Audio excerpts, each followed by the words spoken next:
एक ऐसा देश जहां की लड़कियां बार्स में पैसे वाले लोगों के सामने नाचने के लिए अक्सर तत्पर रहती है और उसकी खूबसूरती देखकर आप पूरी तरह से मंत्रमुग्ध हो जाएंगे। दोस्तों, कतर एक ऐसा देश जहां पर पैसे की कोई कमी नहीं है। दोस्तों, हम आपको बता दें, सिंगापुर के बाद अगर किसी जगह पर सबसे ज्यादा अमीर आदमी पाए जाते हैं तो वो कतर में ही है। इसकी अधिकतर इनकम यहाँ मौजूद तेल भंडारों और प्राकृतिक गैस पर निर्भर रहती है। लेकिन दोस्तों, इतना सारा पैसा होने के बावजूद भी इस देश के लोग बिल्कुल भी खुश नहीं हैं। जी हाँ दोस्तों, इस देश के 90% लोग नाखुश हैं और इनकी संख्या दिन प्रतिदिन बढ़ती जा रही है। अब आप सोच रहे होंगे कि जिस देश में इतना पैसा है वहां के लोग नाखुश कैसे हैं? दोस्तों, इसके पीछे की वजह हम आपको अंत में बताएंगे, इसलिए बने रहिए हमारे साथ अंत तक। दोस्तों, अनेक भारतीय बेहतर काम पाने के लिए कतर जाना पसंद करते हैं क्योंकि ये एक ऐसा मुल्क है जहां काम और पैसे की कोई कमी नहीं है। ये देश खूबसूरती में भी अच्छों को मात देता है। इस देश का नाम कतर कथारा बंदरगाह की वजह से पड़ा और यहाँ रहने वाले लोगों को कतारी भी कहते हैं।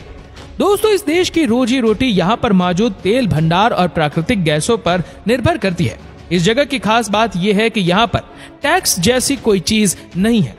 लेकिन इतना सब कुछ होने के बावजूद भी यहाँ 90% लोग नाखुश रहते हैं। और हाँ दोस्तों, यहाँ पर सिर्फ नाखुश लोगों की संख्या ज्यादा नहीं है, बल्कि अगर आप यहाँ का जेंडर रेशियो भी देखेंगे तो यहाँ पर 80% लड़कों पर केवल 20% लड़कियां ही है, जिसकी मेन वजह यहाँ पर काम करने आए लोगों को बताई जाती है।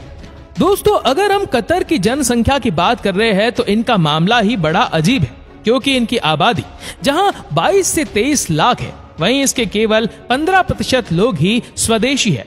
बाकी की 85% लोग बाहर के देशों से काम करने के इरादे से यहाँ आकर रहती है, जिनमें भारत, पाकिस्तान, बांग्लादेश और अन्य कई एशियाई देश शामिल है। दोस्तों, यूं तो कहने को कतर बहुत छोटा सा देश है, लेकिन आपको बात सुनकर बड़ी हैरानी होगी कि 2022 के फीफा वर्ल्ड कप की मेजबानी भी कतर ने ही की थी। और इस वर्ल्ड कप को होस्ट करने के लिए कतर ने अपने देश में तरह तरह की व्यवस्थाएं की थी, ताकि जितने भी लोग फीफा वर्ल्ड कप का लुत्फ उठाने आए उन्हें किसी तरह की कोई परेशानी ना हो। और हाँ दोस्तों, कतर ने भी भारत की तरह गुलामी का समय देखा है। दोस्तों, कतर ब्रिटेन का गुलाम था। 1971 में जाकर इसे आजादी मिली थी। आज कतर धीरे धीरे तरक्की की ओर बढ़ रहा है। वैसे दोस्तों, कतर में आपको ऐसे कई सारे कमाल देखने को मिल जाएंगे जो किसी को चौंका कर रख सकते हैं। जैसे आपको यहाँ मैकडोनाल्ड का बर्गर 300 रुपए का पीस मिलेगा, लेकिन 1 लीटर पेट्रोल 15 रुपए में बड़ी आसानी से मिलेगा, जिसकी एकमात्र वजह है कतर के केवल 1% एरिया में खेती होती है, जिस वजह से कतर का खान पान का अधिकतर सामान बाहर के देशों से आता है। और अगर दोस्तों हम यहाँ के कानून की बात करें तो यहाँ 2 तरह के कानून हैं, एक सिविल लॉ और एक शरिया लॉ। दोस्तों, अगर आपको ना पता हो तो शरिया कानून क्या होता है तो हम आपको बता दें कि शरिया कानून इस्लाम की हिदायतों, नसीहतों और उनकी चेतावनियों पर आधारित है, जिसकी वजह से यहाँ पर सार्वजनिक तौर पर शराब पीने पर सख्त पाबंदी है। लेकिन दोस्तों, कुछ जगहों पर आप परमिट के बाद ऐसा कर सकते हो। दोस्तों, हम आपको बता दें कि कतर में सुअर के मांस और नशीले पदार्थों को बेचने पर सख्त पाबंदी है। यहाँ तक कि दोस्तों, आपको यहाँ पर अश्लील वीडियो तक देखने की छूट नहीं मिली। और अगर आप यहाँ के कानून को तोड़ने की कोशिश करते हैं तो यहाँ का कानून आपकी हालत खराब कर सकता है। इस बात का अंदाजा इसी से लगा सकते हैं कि कतर में किसी भी धर्म का विरोध किए जाने पर आपको 7 सालों तक जेल के अंदर डाल दिया जाएगा। अब दोस्तों, हर कोई हमारे देश जैसा नहीं होता। एक दूसरे के धर्म की बुराई कर करके पॉलिटिशियन और मीडिया की जेबें भरे। दोस्तों, कतर का कानून काफी सख्त है, इसी वजह से यहाँ पर क्राइम रेट भी ज्यादा नहीं है। और तो और दोस्तों, जिस तरह दुनिया भर में महिलाओं को किसी प्रकार से रहने की छूट मिली है, वहीं कतर का हिसाब किताब इस मामले में थोड़ा अलग है, क्योंकि यहाँ की महिलाओं को किसी भी अनैतिक चीजों को करने से बचकर रहना होता है और बुर्का तो उनकी जिंदगी का जरूरी हिस्सा है। और जब यहाँ पर पुरुषों को ही खुले में शराब पीने की इजाजत नहीं है तो महिलाओं की तो बात ही छोड़ दो।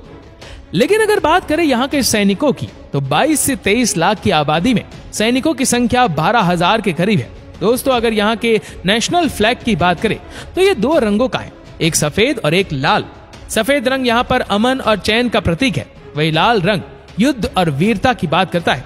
और हाँ दोस्तों, जैसा कि हमने आपसे पहले ही कहा था कि 2022 के फीफा वर्ल्ड कप के लिए कतर ने हर संभव कोशिश की और जगह जगह पर स्टेडियम का निर्माण करवाया। जिसमें उनके देश की सरकार के साथ साथ देश की सैनिक भी पूरी ईमानदारी से लगे हुए थे।